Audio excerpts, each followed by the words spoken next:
So, I'm about to do a 2011 Ford Fusion.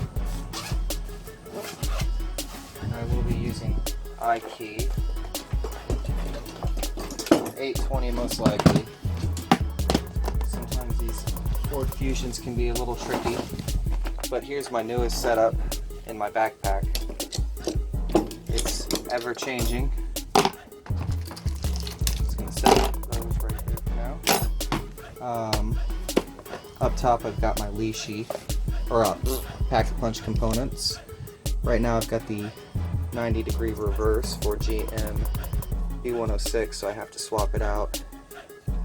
And I'll also have to swap out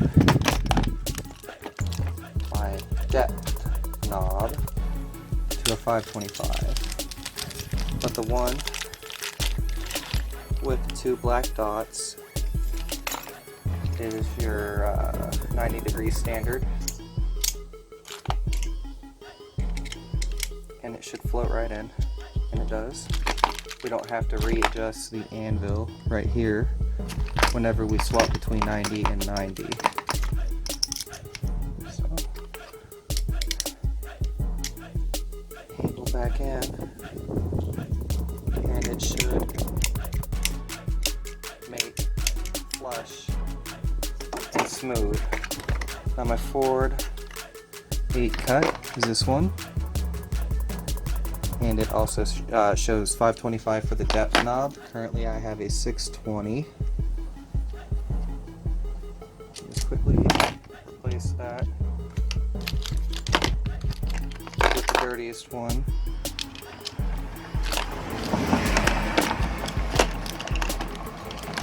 Cars buzzing by.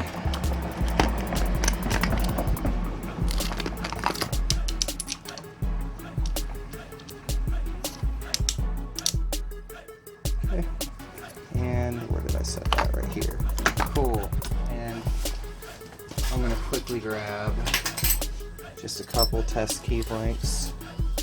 One in the pocket, one in the punch.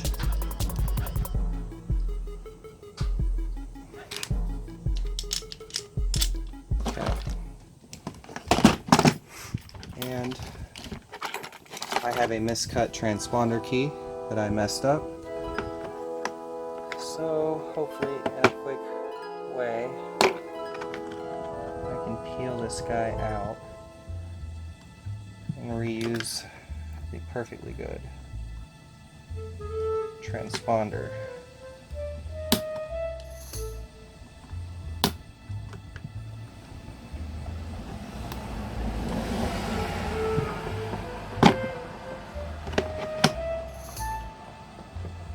Oh, if you don't poke your finger with a pick, you're not a locksmith. Damn. Wish I had my screwdriver. This pick sucks.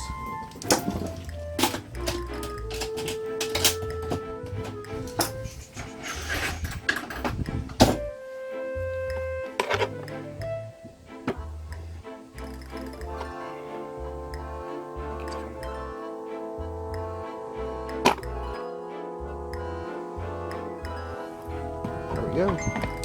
There's that little tray. Get it out. There's the transponder that most people assume doesn't exist inside their key. You can hear that it was glued in. Just popped it right out. I'm gonna take my shell,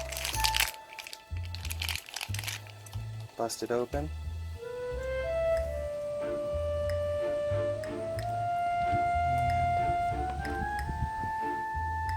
Somebody told me the coil is supposed to point down, but I'm just going to orient it the way the tray has it positioned. And so now we have our own H92, which is just as good as like one of the ones we buy from other people. And if we look right here just real quick,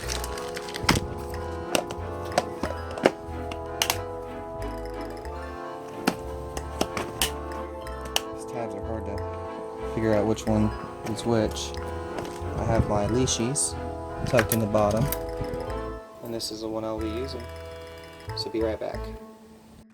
So I'm at a 2011 Ford Fusion. I'm going to pocket these transponder key blanks, and I'm going to go ahead and open up my internet. Oops, not my text, but my internet.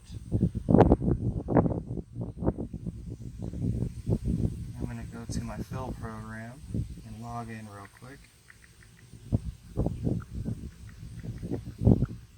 Okay. And so what I'll do is I'll select the applicable system that I'm working with. And I set this on my knee so that I can pick and decode at the same time.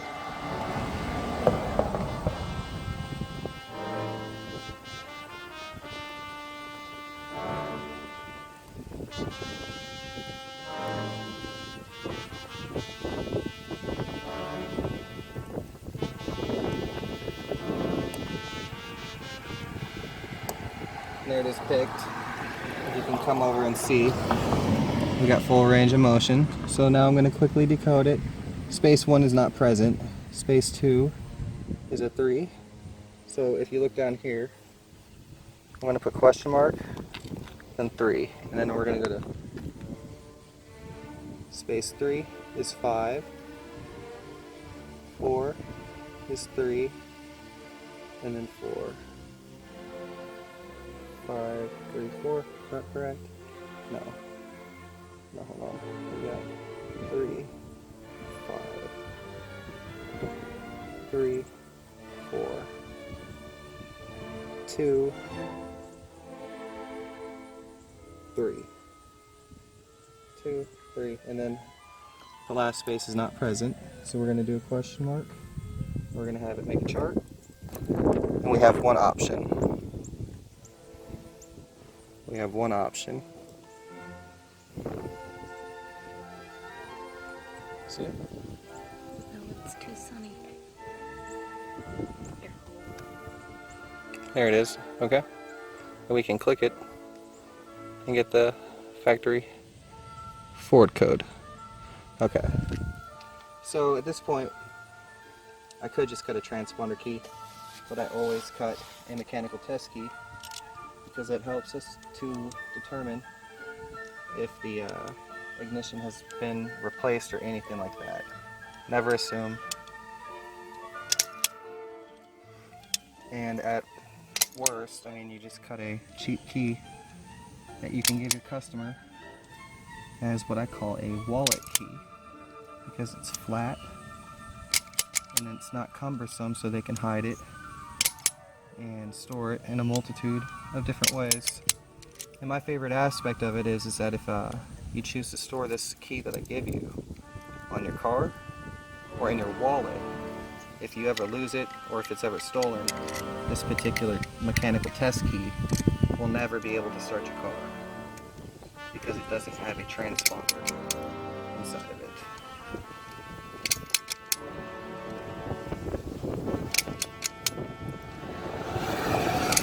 Cutting a 4,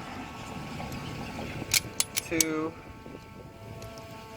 3, and the last cut a 4. Okay.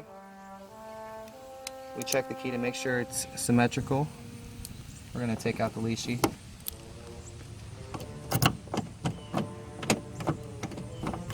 Key works on one side and on the other. So it works really, really smoothly. So I'm just going to, without even standing up, I'm going to go ahead and cut my transponder key, and I'm going to put away my leashy. Try to do this lefty now so you guys can see, but space 1 is a 1, which is a no cut in pack-a-punch world. So we're going to go to space 2, which is a 3, hold it down, and clip it. And it's strangely evident now that my left hand is a lot weaker than my right hand. So 3 is a 5.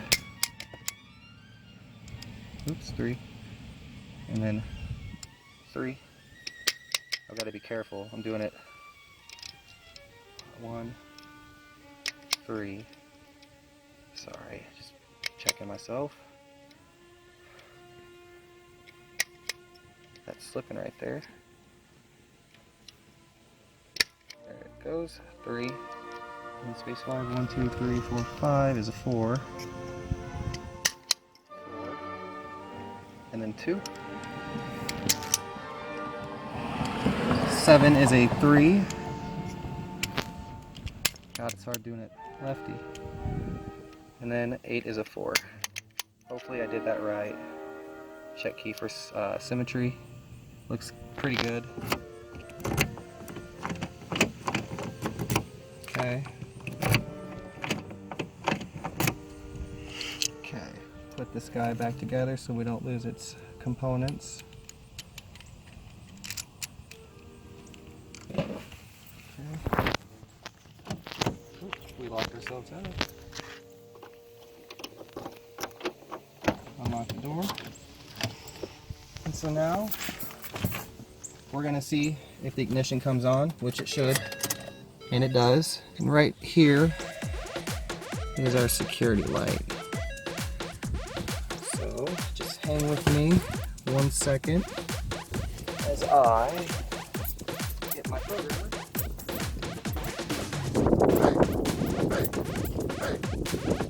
Again, my favorite Ford programmer, Autech.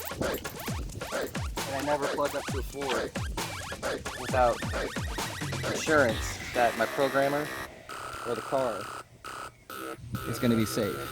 And so I use this tool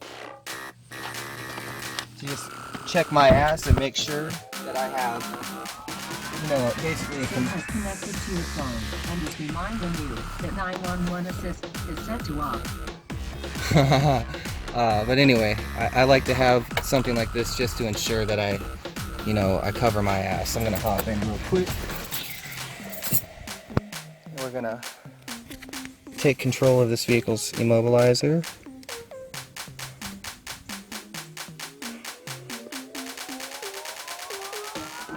I'm gonna Ford USA. It's such a bright, sunny day.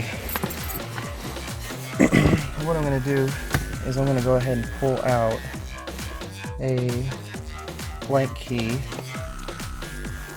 Currently have a self-made H92 in the ignition, so I have this one. That is a sealed type. And what I'm going to do is clear the immobilizer, and we're going to ghost in a second transponder using the mechanical test key.